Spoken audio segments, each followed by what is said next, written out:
안녕하세요. 반갑습니다.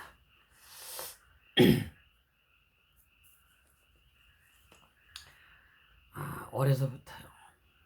어려서부터. 저희 어머니께서는 참 정말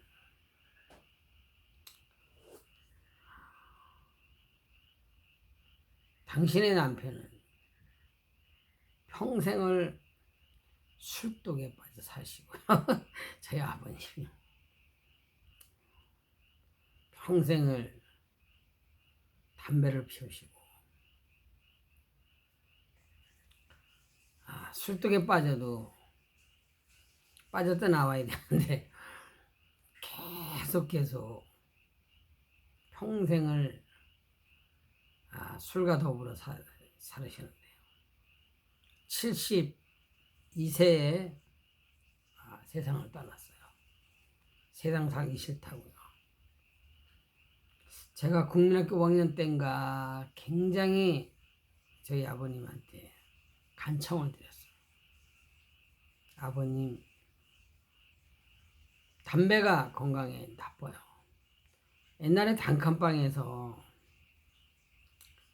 담배를 피우시면 정말 숨이 막혀요. 경주사, 친척들의 경주사 때 갔다 오시면 길바닥에 주무실 때는 더러더러 길바닥에 주무시고, 제가 지나가는 동네 어르신분들이 저희 집에 일부러 오셔서 머시가 너희 아버님께서 어디쯤에서 길에서 주무신다, 가서 모시고 오거라. 그러면 제가 갔어요. 제가 7살 때부터 비틀 가서 흔들어 깨우면요, 아버지 주무시면 안 돼요. 겨울에는 얼어 죽게 됐어요. 저 1년 선배 이놈도 얼어 죽었어요. 1년 후배 아버지도 얼어 죽었고요. 막 흔들어 깨워서 집에까지 모시고 와요. 그래서 길에서 주무시다가 유행성 출혈열이 걸리셔서 죽다 살아나고요.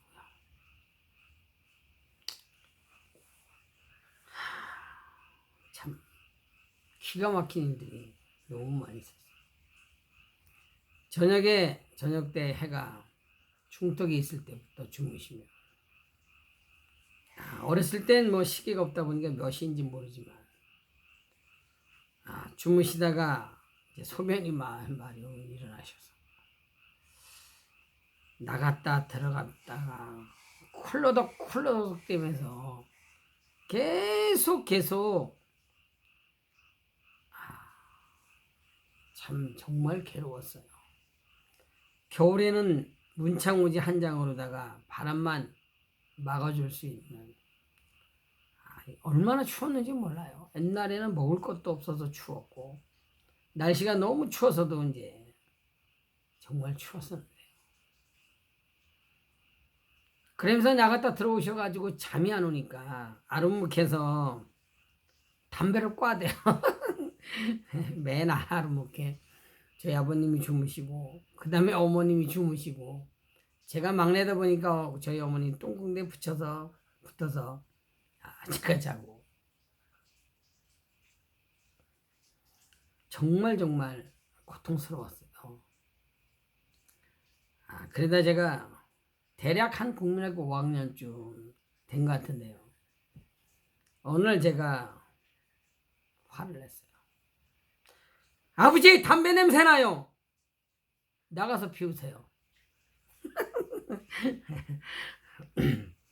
제 아버님이 너무너무 엄하셔가지고 이건 기적이죠. 기적. 그랬더니 그다음부터는 나가서 피우시더라고요. 근데 담배를 못 끊으시더라고요. 제가 저희 아버님 술 안 드셨을 때 좋게 말씀드렸어요. 아버지, 담배를 끊으셔야 건강하게 살 수 있어요. 전 옛날부터 좀 특이했던 것 같아요. 그럼 꼭 변명을 해요. 아들아 미안하다. 내가 끊겠다가 아니라 옆 동네 금옥 아버지는 봉투 담배만 말아 피워도 89살까지 살았는데 이렇게 변명을 해요. 막상 당신이 폐암에 걸리셨는데 정말 비참했어요. 저는 그 당시에 울산에 있었고 또 처할머니 모신다고 밀양에 있었고 처할머니도 제가 31, 2년 전에 치매가 와서 똥 싸는 노인네를 91살 먹은 노인네를 제가 업고 와서 저희 집에서 한 2년 반 조금 더 3년은 안 되고 제가 모시다가 돌아가셨어요. 참 정말 아버지라고 하시는 분께서 날마다 술이 떡이 되게 이렇게 사시고 평생을 골초로 살다 보니까 폐가 남아날 리가 없죠. 폐암이 걸려서 해골이 되는데 욕창이 걸려가지고 이 엉덩이 뒷부분 닿는 부위가 콩알만큼 빨갛게 돼서 염증이 생겨서 썩기 시작하는데 여름에는 이 썩는 냄새가 송장 썩는 냄새가 얼마나 지독한지 몰라요. 저는 어려서부터 행복하게 살고 싶었어요. 제가 맨날 주장하는 것이 행복하게 살고 싶었는데요. 방법을 가르쳐 주는 사람이 아무도 없었어요. 제가 고등학교 나올 때도 그랬고 학교 다니면서도 우리 큰님이 책을 좋아해서 도서관에 들고 다니면서 제가 행복하게 사는 방법이 어디 없을까? 원인이 없을까? 맨날 제가 행복하게 살고 싶었어요. 맨날 머릿속에는 가슴에는 행복하게 살고 싶어서 부단히 제가 노력을 했어요. 행복하게 사는 방법을 가르쳐주는 사람도 없고 책도 없어요. 정말 신기하다니까요. 이거를 가르쳐주는 사람이 없어요. 책도 없어요. 이 지구상에 책이 없어요. 모르지요. 뭐 어디 있는지 아프리카에 전기 안 들어오는 데 있는지 몰라도 행복하게 살고 싶었었는데 제가 이 꿈꾸는 세상이 행복하게 사는 세상이에요. 저는 뭐 돈을 많이 벌으려고 출세를 하려고 세상의 호의호식을 찾아다니고 이런 사람이 아니고 언제든지 행복하게 살고 싶어서 제가 아주 부단히 연구를 하고 굉장히 노력을 많이 했어요. 행복하게 사는 방법이 뭐냐? 어떤 것이 행복하게 사느냐? 항상 이렇게 행복한 삶을 위해서 굉장히 노력하고 찾아다녔어요. 열심히 일을 했어요. 정직하게 살았어요. 착하게 살았어요. 근데 행복하게 사는 방법이 잘 없어요. 아버님이라고는 맨날 술에 젖어 사시고 맨날 담배만 피워대고 일을 안 하시니까 뭐 행복하게 사는 방법이 있어야죠. 근데 저희 어머니께서는 당신의 남편이 알코올이요 골초인데도 저희 어머니께서는 행복하게 사시더라고요. 저희가 그렇게 가난했지만 저희 집에 거지가 동양을 와서 지금 젊은 애들 거지는 몰라요. 한 사람도 빈 걸음으로 돌아간 적이 없어요. 상해용사 옛날에 국가용자 우리나라 지금 뭐 지원해 주는 지가 얼마 돼요. 보답해 주는 지가. 너무 상해용사도 많았었고 또 스님이라는데 이 스님들도 절에서 굶어 죽겠는지 와서 시주를 해라고 뭐라고 알아듣지도 못하는 소리를 하면 또 저희 어머니께서는 귀하고 귀한 쌀을 갖다가 시주를 하시고 계속 이렇게 제 어머님 삶 속에는 행복이 넘쳐났어요. 그런데 제가 뭐 어리니까 잘 몰라서 계속 제가 신앙생활 하면서도 24살 때 제가 교회 다니면서 제가 계속 물어봤어요, 하나님께. 저는 뭐 미신적인 신앙 이런 것도 안 좋아해요. 저희 교단은 정말 제가 보수적인 데인데요. 계속 삶 속에서 물어봤어요, 하나님한테. 하나님, 제가 예수님 믿는다고 하는 것은 상상도 못하는 일인데, 제가 이제 뭐 천라자 망령된다고 가르놓게 제가 이제 신앙생활 하면서 항상 물어봤어. 하나님, 어떻게 사는 것이 행복하게 사는 겁니까? 뭐 책이 있어야지. 누가 가르쳐 주는 사람이 있어야지. 없으니까. 행복하게 살고는 싶은데 어떻게 사는지를 잘 몰라서 계속 제가 신앙생활 하면서도 물어봤어요. 하나님, 행복하게 사는 방법을 가르쳐 주세요. 제가 계속 물어봤어요. 정말 제가 박근혜 대통령님 탄핵 당시부터 감옥에 가셨을 때도 계속 물어봤어요. 하나님, 왜요? 저는 말투가 이래요. 하나님한테도. 대화하는 식이죠. 박근혜 대통령님이 아무 죄가 없는데 왜 감옥에 보내셨나요? 마귀가 했지만 하나님의 허락이 없이는 감옥에 갈 수 없는데 왜요? 왜 대한민국을 폐허로 만드나요? 왜요? 계속 물어봤어요. 계속. 그러니까 하나님께서 환상을 저에게 3번이나 보여주셨는데 딱 맞아요. 제가 하나님 행복하게 사는 방법을 가르쳐 주세요. 가르쳐 주셔야 제가 행복하게 살 수 있는데 하나님 가르쳐 주세요. 그냥 시간이 있을 때마다 생각이 날 때마다 하나님한테 물어봤어요. 울산에 옛날에 남부경찰서고 옆에 그 대흥교회라고 제가 한동안은 거기 이제 다녔어요. 집이 가까워서. 그 목사님 아직 살아계시나 모르겠는데 이흥빈 목사님 쓰는데 통합 측인데 제가 이제 열심히 했죠. 뭐 굉장히 저는 열심히 해요. 일도 열심히 하고. 그래서 제가 항상 저는 일찍 가고 약속을 지키려고 해요. 일찍 가면은 교회 들어가는 입구에서 안내하시는 집사님, 권사님들이 주보를 주시잖아요. 이렇게. 주보를 받아가지고 들어가서 하나님 앞에 이제 묵상 기도하고 다 죄인이죠. 뭐 용서받아도 죄인이죠. 죄를 물 먹듯이 밥 먹듯이 죄를 짓고 살기 때문에 그래서 제가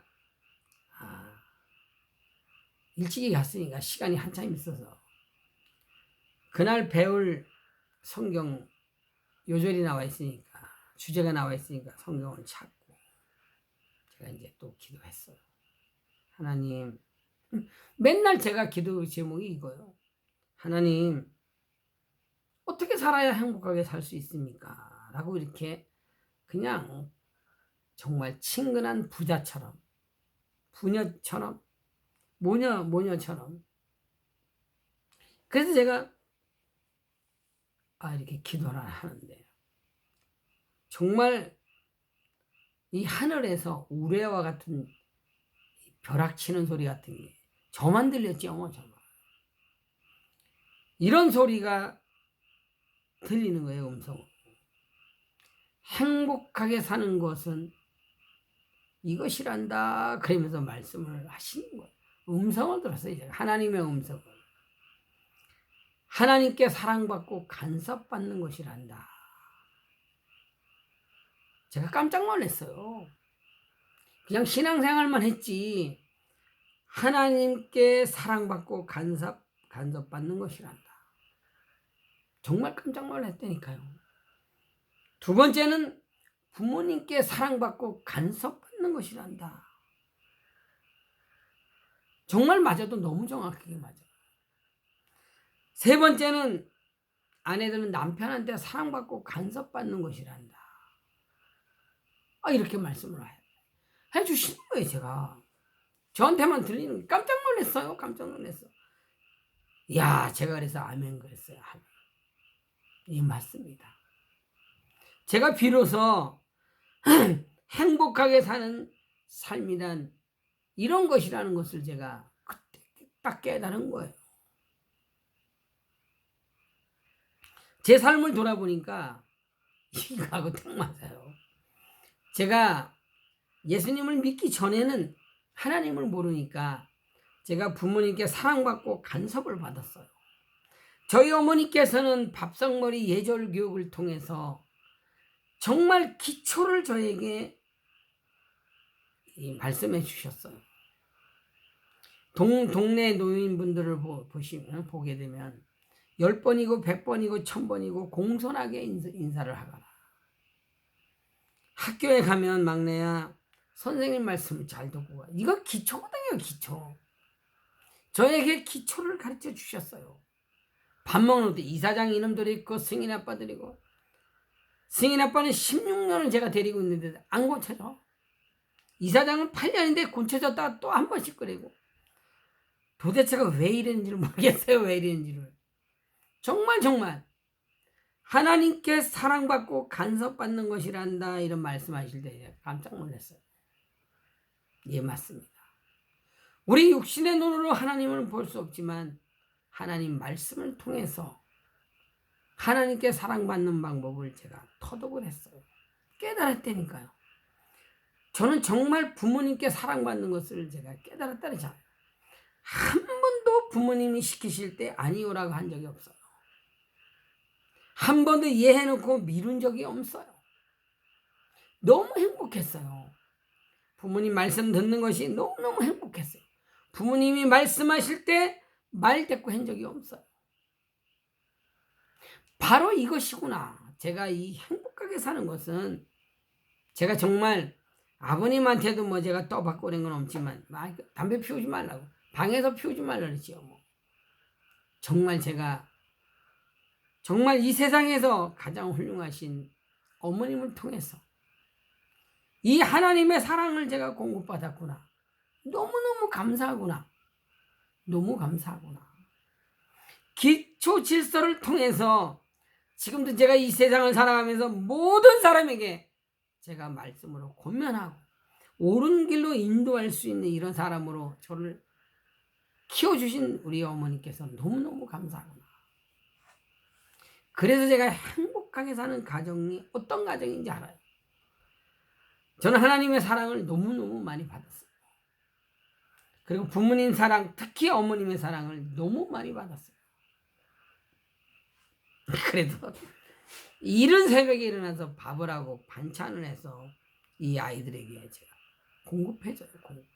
얼마나 높은 애들인지 몰라요. 이놈들이 얼마나 높은지 몰라요. 제가 살살 켜야 된다니까요. 행복하게 살고 싶은 분들은 앞으로 시간 나는 대로 제 방송을 한 번씩 보시면 저는 맞는 이야기를 하지 저는 거짓말을 할 수가 없어요. 우리 모두가 부모님을 공경해서 부모님의 사랑을 부모님의 축복을 다 모두 받는 사람들이 됐으면 참 좋을 것 같아요. 눈에 보이지 아니하는 하나님을 어떻게 섬기고 어떻게 하나님께 사랑을 받아요. 그래서 하나님과 하나님의 자녀는 육신의 부모님과 자녀 사이를 그림자로 주셨기 때문에 내 부모를 공경하라 하신 말씀처럼 부모님을 잘 받들어 섬기는 공경하는 우리 모두가 다 됐으면 좋을 것 같다 싶어서 제가 방송을 했습니다. 오늘 방송 여기서 마치겠습니다. 감사합니다.